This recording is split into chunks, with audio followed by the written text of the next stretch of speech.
Hey, this is a instructional video to download Zoom and use it as a conference tool for online meetings with your colleagues or students. As you can see, Canvas already indicates that Big Blue Button may be unable to meet current or future demands because many people are using it at the same time. If this is the case for you, you could also use, for example, Zoom. So you click on Learn More, and it will redirect you to a Canvas page introducing some partners for online conferences. And I used Zoom, so you have to register for free Zoom Basic. And normally this limits you to 40-minute meetings. However, due to the coronavirus, this limit is taken away. So you should land on this page, K-12 School Verification Form. This is very important because this will actually remove the 40-minute time limit if you're linked to a school or university. So the first step is to sign up for a free basic account. So you click here. You use your work email address, you use your UVA email address, you sign up. So I will do that like this. I'm not going to do this. So you will receive an email, and with this email, you can activate your account and also create a password. Now you have to go back to the first landing page and go to step 2, fill out the below information for your school.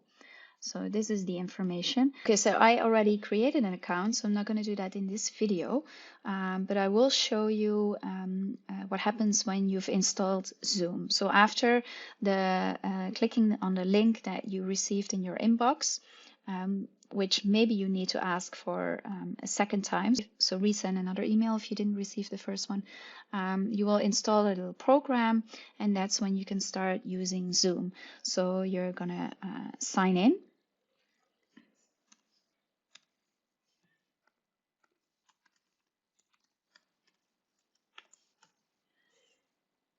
Okay, so this is my account, and now I'm going to host a meeting. I want video on and open Zoom. So here you can see that I already had a meeting with Julia today. So I want to start a new meeting. Connecting now. I want to join with computer audio. And as you can see, sound is working. Actually, my webcam is on as well. So if I switch it on, here I am. I'm using headphones right now because these are noise canceling headphones and the sound is better. However, you can just easily use this tool without headphones. I'm gonna stop the video now. Now you can see my name, because if you're not using the webcam, the tool will actually display your name to the other members in the meeting. Now, manage participants. Now it's only me, and here you will see all participants who take part in this meeting. I can actually invite participants. As you can see, many people from UVA already downloaded Zoom and are part of the community. You can also just email. Basically, what I did today is I copied the URL to this meeting and then just send an email to my students or to my colleagues who I was meeting with and send them that link. They clicked on it, they had to download Zoom, and then they could just take part in the meeting.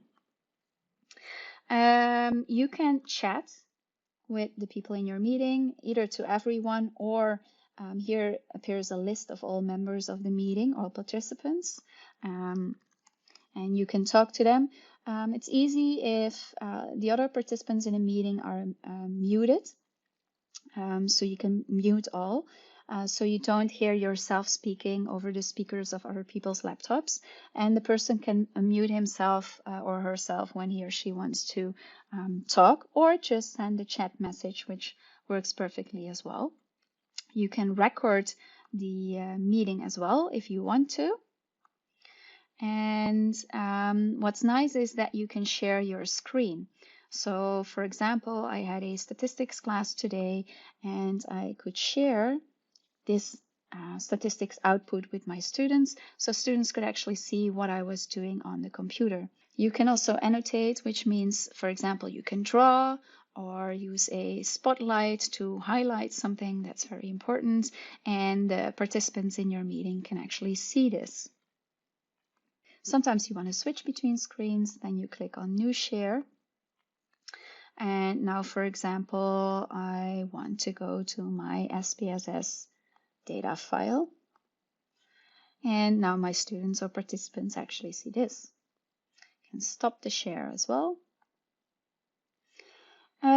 These are basically the most important features to use in meetings or tutorial groups.